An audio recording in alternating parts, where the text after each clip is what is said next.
matizar. Unha cousa é estar inscrita no desemprego, outra cousa é querer traballar. Os datos amosan un comportamento, imos mellorando, de acordo? Os últimos datos, en setembro do 21, comparándonos con setembro do ano 20, un descenso de un 11% menos de mulleres desempregadas, dato positivo. Outro dato que tamén é importante, aínda que queda moito por facer, é cando damos datos de emprego sempre hai que ser moi humildes, porque todos coñecemos xente que necesita traballar, de acordo? Pero é un dato importante destacar o papel da muller no emprego, porque o 49%, preto do 49% de toda a contratación en Galicia son con mulleres. Por tanto, estamos nunos niveis igualitarios. Outro dato tamén moi interesante, preto tamén do 49% de todas as afiliacións, por tanto, a Seguridade Social, son mulleres. Outro dato que tamén é importante. Iso que significa? Que o mercado laboral tamén está facendo que sexamos igualitarios, unha tendencia positiva. Pero, se falamos das mulleres empresarias, de mulleres autónomas, Galicia ten algo que decir. E Galicia ten un aspecto moi importante que tamén é interesante que en foros como este salga a luz, porque acabamos de estar nunha mesa redonda onde todas as mulleres, a presidenta de Condes Albareiros, unha muller, as profesionais, as directivas. Pois Galicia, importante destacar que mantense dende hai tempo, ademais, como a comunidade na que a muller ten unha maior presencia en emprego autónomo, representando nada máis e nada menos que o 41%, frente, sabedes que, frente ao 36% do Estado. Por tanto, Galicia é tremendamente unha Galicia, unha terra eminentemente emprendedora, onde as mulleres ten moito que decir. Todas as autónomas en Galicia representan o 17,7% do total da afiliación femenina á Seguridade Social. É a maior representación de todo o conxunto das comunidades autónomas. Isto tamén estamos 4 puntos por riba do Estado. Por tanto, outro elemento positivo que creo que Galicia tamén ten que sacar esa cabeza adiante e poñer as cousas en valor. E se falamos de outra actividade económica onde o papel da muller é francamente interesante e moi relevante, é se falamos da economía social. Ese concepto que tamén parece que está de moda, pero a economía social son as cooperativas. Eso sí que coñecemos en Galicia que son economía social, cooperativas, sociedades laborais, todas ese tipo de actividade económica onde o valor está nas persoas. Ese tipo de actividade económica contribuye ao desenvolvemento no rural de xeito moi especial e onde as mulleres, como comentaste e salieron aquí, xogan un papel relevante e Galicia tamén ten un papel diferente ao resto de comunidades autónomas. En Galicia, como sabedes, hai moitas mulleres nas cooperativas en distintos postos de traballo, porque é verdad que está ben sellado aos sectores tradicionais, se comentou aquí, o sector agroalimentario, o sector servicios, porque é outro segmento onde tamén a muller e tamén dentro do mundo cooperativo, as cooperativas de traballo asociado xogan un papel relevante. Pero o que é importante, e estes son datos totalmente recientes, o máis gratificante que tamén se falou na mesa, a importancia da mistura da xente nova, a xente a mocidade, coa xente con experiencia.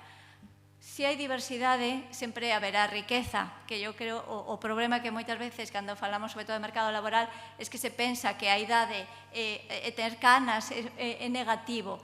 Pois a veces sí, a veces non. É bo sempre a mistura. Pois gustaríame resaltar unos datos interesantes. O ano 20, que é un ano de pandemia, un ano difícil, se crearon en Galicia exactamente 81 cooperativas en toda Galicia. Un número novas cooperativas que comenzaron a actividade económica, dos cuales 191 persoas eran promotoras. E temos que decir que o 46% de esas socias promotoras foron mulleres, e dentro delas a inmensa maioría foron no rural. Isto que significa? Que estamos camiñando para prácticamente 46% promotoras, estamos casi de novo en igualdade. Todos estes valores son moi importantes inculcarlos e ser conscientes e repetirlos, porque aquilo que repetimos nos dá forza, nos dá confianza, e a muller, neso sí que é certo, temos que seguir mellorando e reforzando as nosas capacidades. Outro dato importante. Dende a Consellería de Emprego e Igualdade, que tamén creo que comentou Marta esta mañán, temos moitos instrumentos. Se falaba aquí de axudas, subvencións. Temos instrumentos que temos a obriga de poñer a disposición das persoas para iniciar actividades empresariais, pero tamén, fundamental, non solamente para iniciar, sino temos que apoiar moitas veces tamén a consolidación dos negocios. Galicia, outra peculiaridade que ten, ademais de ser eminentemente rural, afortunadamente con toda a riqueza que iso supón, é certo, con unha dispersión xeográfica, con unha serie de peculiaridades que non é distinta tampouco a outros territorios. Que pasa que estamos, é certo, nunha área xeográfica e que tamén nos dá outros valores añadidos. O que decíamos é que como Consellería de Emprego e Igualdade poñemos en marcha distintos instrumentos para o desenvolvemento económico. E dentro desos instrumentos de desenvolvemento económico e de creación de emprego, nos parece moi interesante seguir impulsando actividades para poñer en valor por lo que representa de equidade territorial, por lo que representa de igualdade, e sobre todo de igualdade, un concepto de igualdade de oportunidades, de acordo, máis alá da igualdade de xénero, igualdade de oportunidades, a través da economía social. Por iso, impulsamos de maneira decidida, entendendo que o desenvolvemento económico, de xeito especial no rural, pasa, entre outras fórmulas, por las cooperativas, por exemplo, por las entidades de economía social, en tanto que fixan poboación, non hai deslocalización, como outro tipo de entidades mercantiles. Cando existe crises, as crises son mellor tomadas por las entidades de economía social, resisten moito mellor porque se reaxustan, a diferencia de outro tipo de entidades que adoptan outro tipo de fórmulas. De acordo? Todas son necesarias, a actividade económica é imprescindible para un desenvolvemento no rural.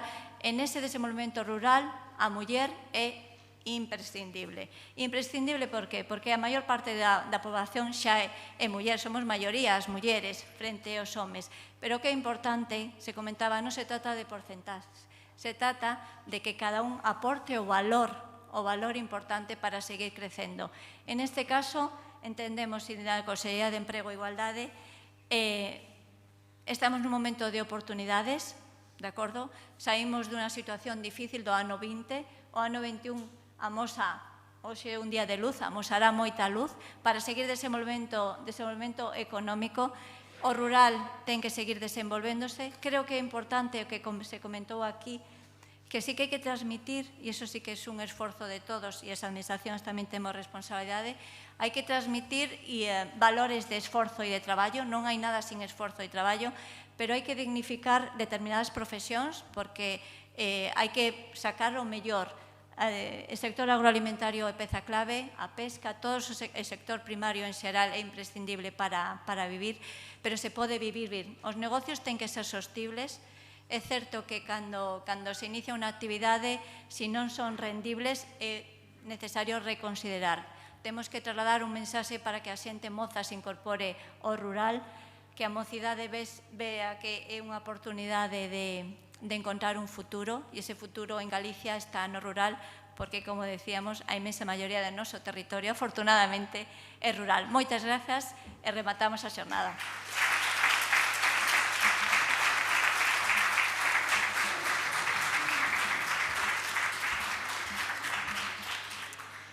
Antes de pechar, agradecemos, por suposto, a Bodegas Condes de Albarei, a Xunta de Galicia, especialmente a Asociación do Capítulo Serenísimo do Viño Albariño e Rías Baixas daqui de Cambados, que organizaron estas xornadas, as autoridades e a todas as poñentes, a todos os asistentes, por suposto, e a todas as mulleres rurais que tamén hoxe estades aquí. Agora verá un pincho cun viño de Condes de Albarei e con algún pinchiño da terra. E antes agradecería que subirades ao escenario os participantes para unha foto de familia. Grazas por todo e ata a próxima edición. Graciñas.